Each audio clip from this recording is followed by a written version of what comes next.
পৌষ সংক্রান্তিতে তিলের নাড়ু এবং তিল সমৃদ্ধ খাবার যেমন খাওয়ার কথা বলা হয়, তেমনি পুণ্যস্নানের ক্ষেত্রে এই মকর সংক্রান্তিকে অত্যন্ত পুণ্যতিথি বলে মনে করা হয়।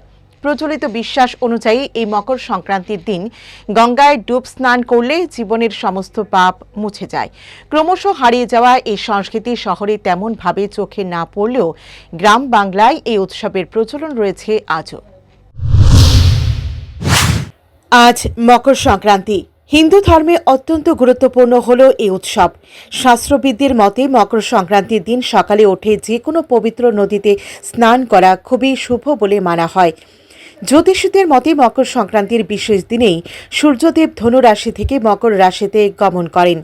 প্রচলিত বিশ্বাস, এই দিনে পবিত্র রীতিতে স্নান ও দান করলে ব্যক্তি জীবনের সমস্ত অশান্তি ঝামেলা দূর হয় এবং ঘরে সুখ সমৃদ্ধি আসে।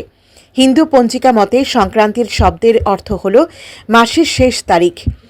সেই রীতি অনুযায়ী পৌষ মাসের শেষ দিনে পালিত হওয়ার জন্য এই দিনটিকে পৌষ সংক্রান্তিও বলা হয়। প্রতি হিন্দু ঘরেই পালন করা হয় মকর সংক্রান্তি উৎসব। এদিন নানা নিয়ম কানুন পালন করা হয়। পৌরাণিক কাহিনী অনুসারে মকর সংক্রান্তির দিনে পিতা সূর্য তাঁর পুত্র শনিদেবকে নিয়ে নিজের বাড়িতে গমন করেন।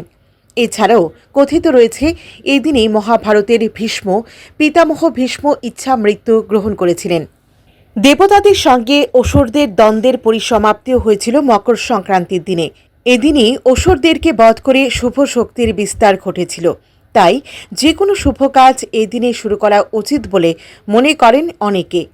হিন্দু পঞ্জিকা মতে সংক্রান্তি শব্দের অর্থ হল মাসের শেষ তারিখ। সেই মতো শেষ দিনে পৌষ সংক্রান্তি বা মকর সংক্রান্তি পালন করা হয়। প্রতি বাঙালি হিন্দু বাড়িতেই এদিন পিঠে পুলি তৈরি করা হয়। বহু বাড়িতেই এদিন নানা রকমের মিষ্টি ও গুড়ের পদ তৈরি করা হয়। এর পাশাপাশি মকর সংক্রান্তির আগের দিন থেকে ঘর দুয়ার পরিষ্কার করা হয়। গ্রাম বাংলায় এখনও বাড়িগুলিতে আলপনা দেওয়ার রীতিও দেখা যায়। আবার এদিন বহু জায়গায় ঘুড়ি ওড়ানো রীতিও দেখা যায়।